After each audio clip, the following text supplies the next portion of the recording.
오늘 본문은 창세기 7장 7절에서 10절입니다. 노아는 아들들과 아내와 며느리들과 함께 홍수를 피하여 방주에 들어갔고 정결한 짐승과 부정한 짐승과 새와 땅에 기는 모든 것은 하나님이 노아에게 명하신 대로 암수 둘씩 노아에게 나와 방주로 들어갔으며 7일 후에 홍수가 땅에 덮이니. 네. 하나님은 노아의 가족에게 방주로 타라고 명령하십니다. 이 방주로의 초대는 구원의 초대입니다. 그런데 이 구원의 초대는 단순히 이 8식구에게만 주어진 것이 아니라 동물들에게도 보내진 것이죠. 다시 말해 아마 이 방주 작업 중에 제일 어려웠던 것은 동물들을 모으는 거였잖아요. 그런데 노아가 수고하지 않아도 동물들이 각자 알아서 쌍으로 짝을 지어서 나온 것입니다. 이것이 하나님이 하셨던 역사였습니다. 하나님의 음성을 듣고 동물들이 스스로 나오지 않았으면 동물들을 잡으러 다니는 것도 어렵죠. 또 암수를 구별하는 건 더 어렵잖아요. 그런데 짝을 지어 둘씩 방주로 들어왔습니다. 그리고 인간의 또 다른 4명의 쌍이 있었습니다. 그래서 바로 노아의 가족이었습니다. 이 노아의 가족이 8명이라는 것은 지극히 당연해 보이죠. 두 아들과 3명의 아들과 3명의 자부. 그렇죠? 근데 이게 그 당시 문화에는 아주 희귀한 거였다는 겁니다. 그때 노아의 때는 많은 사람들이 여러 일부 다처제와 같은 이런 것이 팽배했던 것이죠. 당시의 문화가 난잡한 성문화였습니다. 그러므로 노아의 가족이 경건한 가족으로 한 명의 부인을 두고 살았다는 것은 그 당시에 다른 독특하고도 다른 구별된 모습이었다는 것을 말합니다. 자, 이제 이 방주에 하나님이 짐승들을 모으실 때 이 짐승들 중에 정결한 짐승과 부정한 짐승이 공존했습니다. 즉 정결한 짐승은 나중에 이제 제사를 용이고 부정한 짐승은 제사용은 아니지만 방주 안을 한번 상상해 보세요. 평소 같으면 서로 잡아먹는 동물들이 온순해져서 좁은 공간에서 날뛰지 않고 있습니다. 지난번 말했듯이 아마 동면했을 거라고 예측하는 것이죠. 온갖 종류의 동물들이 왔는데 그곳에 정결한 짐승과 부정한 짐승이 한 방주 안에 타고 있습니다. 이것이 상징적으로 나타내는 바는 구원의 공동체인 교회 안에서도 이렇듯 여러 가지 사람들이 와 있을 수밖에 없고 또 그 사람들 가운데는 정결한 사람도 있고 부정한 사람도 있는 것입니다. 온갖 사람들의 냄새가 진동하는 곳, 방주가 그랬던 것처럼 바로 교회도 그런 것이죠. 교회 안에도 의인도 죄인도 공존한 것입니다. 알곡과 축정이가 같이 있는 것이죠. 또 어떤 사람은 알곡이고 어떤 사람은 축정일까요? 어떤 부분에 있어서 내가 알곡의 믿음을 가질 수 있고 어떤 부분에 있어서는 내가 축정이의 믿음을 가질 수 있습니다. 많은 사람들은 내가 상종하고 내가 관계하는 사람들이 그럴듯한 사람들, 내가 좋아할 만한 사람들만 있기를 원합니다. 내가 상종하고 싶지 않은 사람들과 믿음 생활하기를 싫어하죠. 그래서 교회가 더욱 계층화되고 인종과 신분과 직업별로 구분 지으려고 하죠.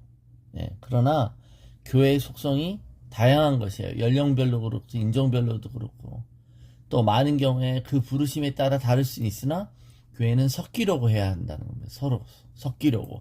섞인다는 것은 서로를 가족으로 인정하며 서로를 용납한다는 것이죠. 자, 오늘 본문의 특이한 본문은 이제 다 들어와서 세팅이 되었습니다. 방주도 다 지어졌고 방주로 다 들어와 인간과 짐승이 방주 안에 다 이제 입장했습니다. 자, 그랬으면 바로 홍수가 이제 일어날 만한데 10절입니다. 7일 후에 홍수가 땅에 덮였다고 말합니다. 모든 준비가 다 끝났지만 일주일을 더 기다리신다는 거예요. 왜 방주에 다 탔는데 왜 하나님은 홍수를 바로 내리지 아니하실까요? 아마 이 마지막 일주일을 기다리는 동안 가장 힘들었을 것입니다. 그죠? 방주 안에 들어간 사람들을 보고 방주 바깥에서 조롱하는 소리가 들렸을 겁니다. 거기 안에서 바보같이 뭐 하느냐고 조롱했을 것입니다. 일주일 동안 밖에 비가 오지 않았을 때 안에 있는 사람들은 와, 내가 바보짓 하는 것 아닐까? 여기서 뛰쳐나갈까? 이런 생각을 했을 것이라는 거예요. 일주일을 기다리게 하시죠. 카이로스의 때가 될 때까지. 그죠? 성령이, 예수님이 승천하시고 나서 성령이 오시기까지 시간이 있었습니다. 그 10일을 기다려야만 했죠. 왜 예수님이 승천하셨다면 바로 성령님이 임하시면 되는데 왜 10일이라는 시간은 왜 필요했을까요? 우리는 그것을 정확히 알지 못합니다. 그래서 하나님의 시간은 인간의 시간과 다른 것이죠. 그래서 카이로스의 시간이 차는 것이죠. 전도서 3장 1절부터 범사의 기한이 있고 천하 만사가 다 때가 있나니 날 때가 있고 죽을 때가 있으며 심을 때가 있고 심은 것을 뽑을 때가 있으며 죽일 때가 있고 치료할 때가 있으며 할 때가 있고 세울 때가 있으며 울 때가 있고 웃을 때가 있으며 슬퍼할 때가 있고 춤출 때가 있으며 사랑할 때가 있고 미워할 때가 있으며 전쟁할 때가 있고 평화할 때가 있느니라. 일하는 자가 그의 수고로 말미암아 무수인 이익이 있으랴. 하나님이 인생들에게 노고를 주사 애쓰게 하신 것을 내가 보았노라.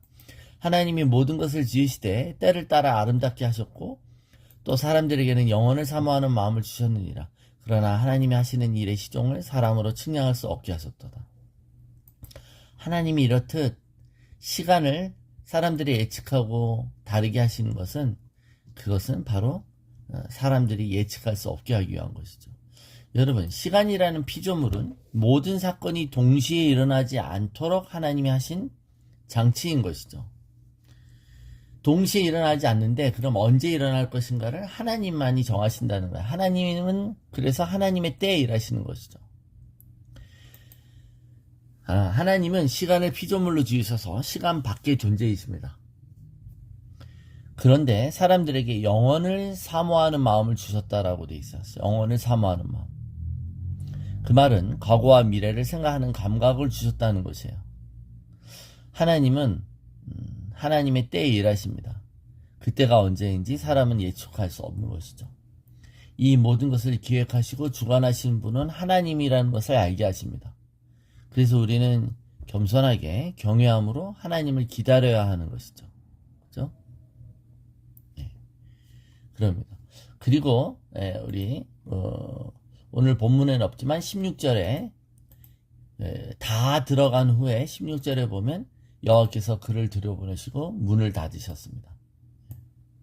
자, 방주로 다 입장한 후에 그 문을 하나님이 닫으셨다는 겁니다. 안에서 잠글 수 있는 게 아니라 방주의 문을 밖에서 닫으셨다는 거예요. 그러니까 그 말은 안에서 잠글 수 없고 밖에서 딱 봉해서 닫았다는 것이죠. 그리고 그 닫았다라는 것은 안에서 또한 열 수가 없다는 겁니다. 이사야 22장 22절에 내가 또 다윗의 집의 열쇠를 그의 어깨에 두리니 그가 열면 닫을 자가 없겠고 닫으면 열 자가 없으리라.